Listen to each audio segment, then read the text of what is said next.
नमस्कार, स्वागत है आपका पहाड़ प्रभात में। आपके साथ मैं हूं अंजलि भंडारी और रुक करेंगे इस बीच आ रही एक बड़ी खबर की ओर। पीएम मोदी का 73वां जन्मदिन आज। इस वक्त की बड़ी खबर, जन्मदिन पर पीएम मोदी आज देशवासियों को बड़ी सौगात देने जा रहे हैं। विश्वकर्मा योजना की करेंगे शुरुआत। तो देश भर में 80 जगहों पर शुरुआत होने जा रही है। शिमला में अनुराग ठाकुर हरी झंडी दिखाएंगे। तो शिमला में अनुराग ठाकुर हरी झंडी दिखाएंगे। इस वक्त की बड़ी खबर, प्रधानमंत्री नरेंद्र मोदी का 73वां जन्मदिन आज।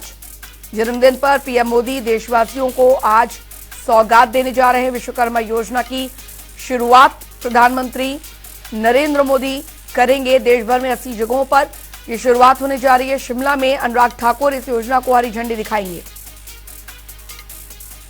तो पीएम मोदी का 73वां जन्मदिन आज। इस वक्त की बड़ी खबर, जन्मदिन पर पीएम मोदी देशवासियों को बड़ी सौगात जो देने जा रहे हैं। विश्वकर्मा योजना की शुरुआत होने जा रही है। देश भर में 80 जगहों पर इसकी शुरुआत होगी। तो बड़ी खबर, शिमला में अनुराग ठाकुर हरी झंडी दिखाएंगे। तो पीएम मोदी का 73वां जन्मदिन आज। जन्मदिन पर पीएम मोदी देशवासियों को ये बड़ी सौगात आज देने जा रहे हैं। विश्वकर्मा योजना की शुरुआत प्रधानमंत्री, देश भर में 80 जगहों पर इसकी शुरुआत होने जा रही है। रॉबिन शर्मा संवाददाता शिमला से हमारे साथ जुड़ गए हैं ज्यादा जानकारी के साथ।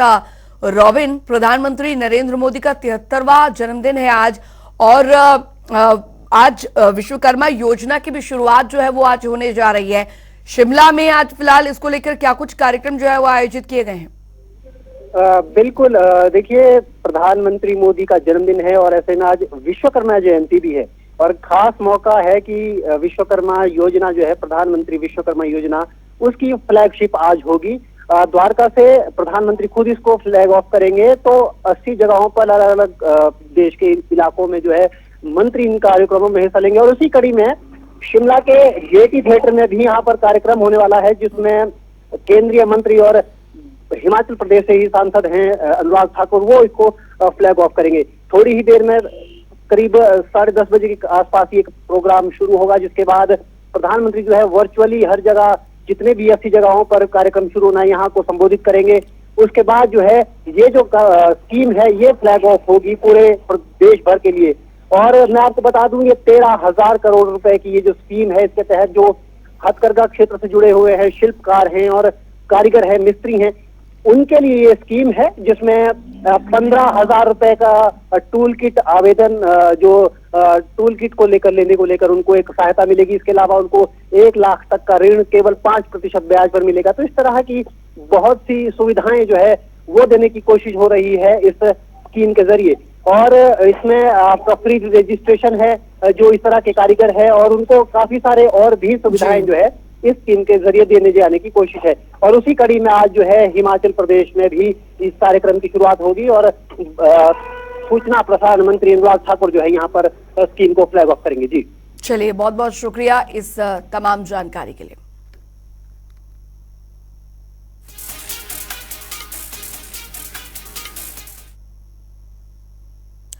आगे बढ़ेंगे, एक और बड़ी खबर की ओर करेंगे। बड़ी जानकारी आ रही है, वो आपको बता दें।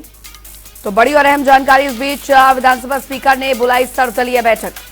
ये बड़ी खबर, विधानसभा अध्यक्ष ने सर्वदलीय बैठक बुलाई है। दोपहर 1 बजे विधानसभा में बैठक होने जा रही है। ये इस वक्त की बड़ी खबर आपको बता रहे हैं। दोपहर 1 बजे विधानसभा में ये बैठक होगी। बड़ी जानकारी आपको यहां पर दे दें।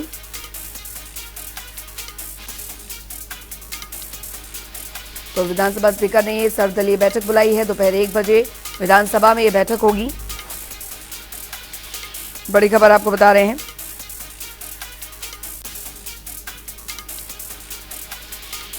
तो सत्र से पहले सर्वदलीय बैठक दोपहर 1 बजे विधानसभा में ये बैठक होने जा रही है।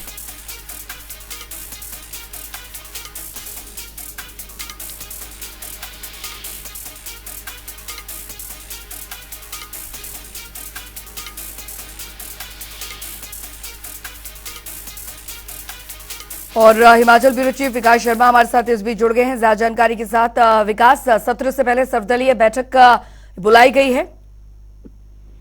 बिल्कुल अंजलि, देखिए आज जो बैठक बुलाई गई है सर्वदलीय बैठक, और इसका मकसद जो है वो यही रहता है कि जब भी विधानसभा का सत्र जिसकी शुरुआत होती है उससे एक दिन पहले या उसी दिन जो है ये सर्वदलीय बैठक इसलिए बुलाई जाती है ताकि जो समन्वय है, जो सवाल है वो पूछे जा सके और जनता जिन्हें चुनकर विधानसभा भेजती है वो सवाल जो जनता के हितों के लिए उठाए जाते हैं उन्हें जो है वो यहाँ पर जगह मिल पाए और सौहार्दपूर्ण माहौल में जो है ये सत्र चल पाए, इस तरह की अपील लगातार जो स्पीकर रहते हैं यानी विधानसभा अध्यक्ष रहते हैं उनकी तरफ से की जाती है। आज भी इसी कड़ी में विधानसभा जो स्पीकर का जो चैम्बर है उसमें ये बैठक होने के आसार हैं और ये बैठक ठीक 1 बजे होगी, जिसमें जयराम ठाकुर जो हैं जो कि पूर्व में मुख्यमंत्री रहे और हाल ही में नेता प्रतिपक्ष हैं, और इसके साथ ही अगर संसदीय कार्य मंत्री हर्षवर्धन चौहान की बात करें या फिर जो और चुनिंदा जो विधायक होंगे उनके साथ ये बैठक जो है वो यहाँ पर की जाएगी। और इसमें भी अपील यही रहेगी कि आप ठीक है मुद्दों को आप यहाँ पर उठाएं, क्योंकि जनता टीवी से भी जब एक्सक्लूसिव बातचीत जो है पिछली मर्तबा विधानसभा स्पीकर कुलदीप सिंह पठानिया ने की थी, उन्होंने भी साफ तौर पर कहा था कि ठीक है मुद्दे उठाइए और पूरा हक जो है वो यहाँ पर सदस्यों को है और समय जो है वो विधानसभा स्पीकर की तरफ से दिया जाता है। लेकिन कई मर्तबा ऐसा देखा गया कि जो शोर है या फिर जो जिस तरह से हल्ला जो है वो अंदर किया जाता है और नारेबाजी अंदर की जाती है उसमें कहीं ना कहीं वो मुद्दे जो जनता के हितों के मुद्दे रहते हैं वो कहीं धूमिल हो जाते हैं, पीछे छूट जाते हैं। तो ऐसा ना करके पूरी तरह से हर नुमाइंदे को सोच समझकर जो है अपने सवालों को उठाना चाहिए और माकूल जवाब जो है वो सत्ता पक्ष को यहाँ पर देना चाहिए, जिससे विपक्ष जो है वो संतुष्ट हो सके। लेकिन कई मर्तबा देखा गया है कि हंगामा होता है, शोर शराबा होता है जिसके अंदर ये चीजें जो है वो धूमिल हो जाती हैं। आज भी यही सौहार्दपूर्ण माहौल बनाए रखने के लिए इस बैठक का आयोजन जो है वो किया जाएगा। स्पीकर ने ये बैठक जो है आज बुलाई है, सर्वदलीय बैठक आज होने जा रही है ठीक 1 बजे। बहुत बहुत शुक्रिया विकास इस तमाम जानकारी के लिए।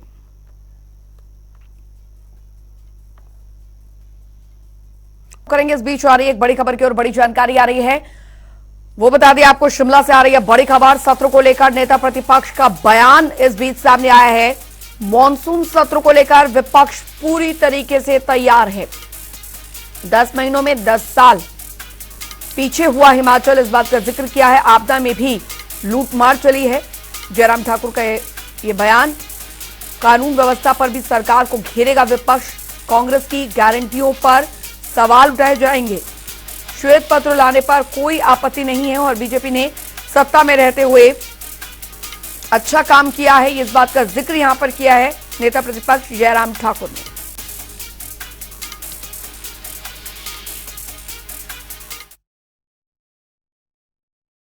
हालांकि ये सत्र निर्धारित समय से काफ़ी देर हो रहा है, लेकिन फिर भी हम इस बात को समझ सकते हैं कि आपदा की एक स्थिति थी, इस कारण विलंब हुआ, ये मानता हूँ मैं। और इस विधानसभा के सत्र में प्रमुख रूप से मुद्दा तो हमारे सामने आपदा से हुई क्षति ये रहेगा। जिंदगियां चले गई, 400 से ज़्यादा लोगों के हज़ारों घर चले गए, बेघर हो गए लोग, उनको किस प्रकार से घर मिलेगा। इसके अलावा लोगों की ज़मीन चलेगी जिससे रोजी रोटी और परिवार का पालन पोषण होता था उनका, उस पर क्या करेगी सरकार। अभी भी हिमाचल प्रदेश की बहुत सारी सड़कें बंद है। सेब ऐसी स्थिति में मार्केट तक पहुंचाना कठिन हो गया और लोग सेब को नाले में फेंक रहे हैं। उस पर सरकार का क्या कहना है? उल्टा उस पर जुर्माना लगा दिया जिसने सेब फेंके थे। अपने बगीचे के सेब उसने नाले में फेंके। सरकार सड़कें नहीं खोल पाई, अभी तक नहीं खोल पाई। लोग खच्चरे पहले ज़माने में रखते थे, अब तो खच्चरे भी नहीं। अब लोग अपनी पीठ पर सेब उठा करके सड़क तक पहुंचाने, जहां तक खुली है सड़क वहां तक पहुंचाने की कोशिश कर रहे हैं। उधर आपको बता दें कि प्रदेश के लोक निर्माण मंत्री विक्रमादित्य सिंह ने नई दिल्ली में केंद्रीय शिक्षा मंत्री धर्मेंद्र प्रधान से शिष्टाचार भेंट की और इस दौरान कैबिनेट मंत्री विक्रमादित्य सिंह ने केंद्रीय मंत्री से अपने निर्वाचन क्षेत्र के विद्यार्थियों को लाभान्वित करने के उद्देश्य से एक केंद्रीय विद्यालय स्वीकृत करने का आग्रह किया। जानकारी के अनुसार उन्होंने केंद्रीय मंत्री को अवगत करवाया कि शिमला के घनाहट्टी स्थित राष्ट्रीय कौशल प्रशिक्षण संस्थान का एक भवन निर्माणाधीन है। दरअसल लोक निर्माण मंत्री विक्रमादित्य सिंह ने इस परिसर में क्राफ्ट इंफ्रास्ट्रक्चर ट्रेनिंग योजना के तहत इसी परिसर में महिलाओं के लिए ड्राफ्ट्समैन, सिविल और साथ ही फैशन डिजाइन एंड टेक्नोलॉजी जैसे नए ट्रेड शुरू करने का आग्रह किया है।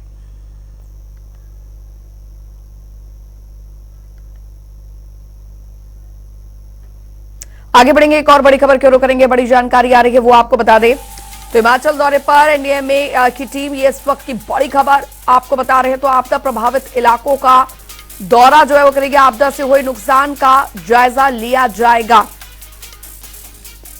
बड़ी खबर आपको बता रहे हैं, एनडीएमए की टीम जो है वो दौरे पर है और ज्वाली में आपदाग्रस्त इलाकों का भी दौरा जो है वो किया गया है। आपदा से हुए नुकसान का जायजा लिया है, ये इस वक्त की बड़ी खबर। हिमाचल दौरे पर एनडीएमए की टीम ज्वाली में आपदाग्रस्त इलाकों का दौरा किया है, ये बड़ी खबर आपको बता रहे हैं। आपदा से हुए नुकसान का जायजा लिया है। हिमाचल दौरे पर एनडीएमए की टीम, जो आपदा से नुकसान हुआ है उसका नुकसान का आकलन यहां पर किया जाएगा। तो बड़ी खबर आपको बता दें, हिमाचल दौरे पर एनडीएमए की टीम।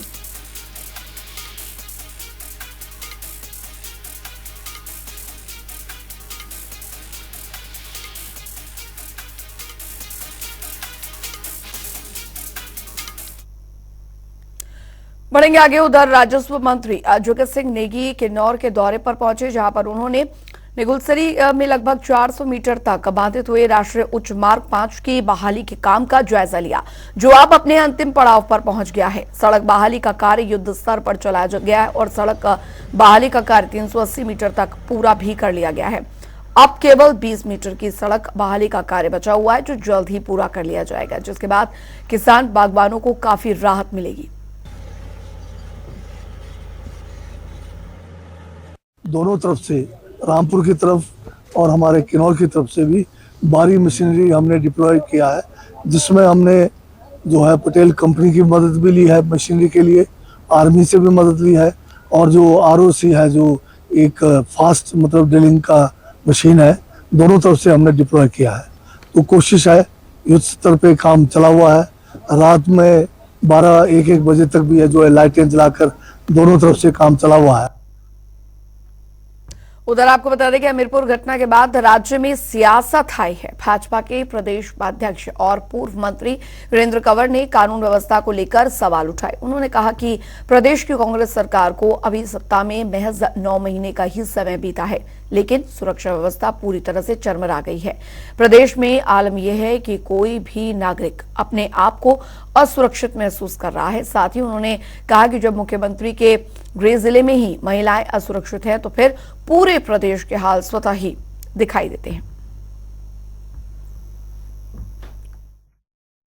हिमाचल प्रदेश के अंदर 9 महीनों से कांग्रेस की सरकार है और 9 महीनों के अंदर कानून व्यवस्था का जो है यहाँ पर भट्टा बैठ गया है। जिस तरह से कानून व्यवस्था की आपराधिक तत्वों के द्वारा धज्जियां उड़ाई जा रही हैं, उससे जो है वो हिमाचल प्रदेश जो है वो सर्वशार जो है वो हो रहा है। पिछले दिनों ऑरेंज के अंदर जिस तरह से महिला के साथ बदसलूकी हुई, उसके मुंह के ऊपर कालिख पोत करके, बाल काट करके जिस तरह से उसके गांव के अंदर घुमाया गया, लेकिन कोई भी एफआईआर उसके ऊपर नहीं हुई। जब ये विषय सोशल मीडिया के ऊपर में आया, तब जाकर के जो है वो पुलिस ने जो है उसका संज्ञान लिया।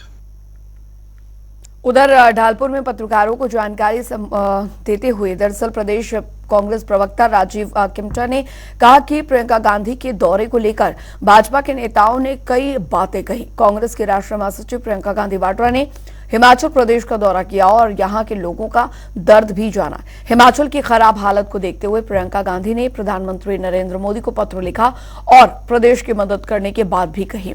इसी से पता चलता है कि कांग्रेस के नेता हिमाचल से जुड़ाव रखते हैं और यहां की जनता का दुख दर्द समझते हैं।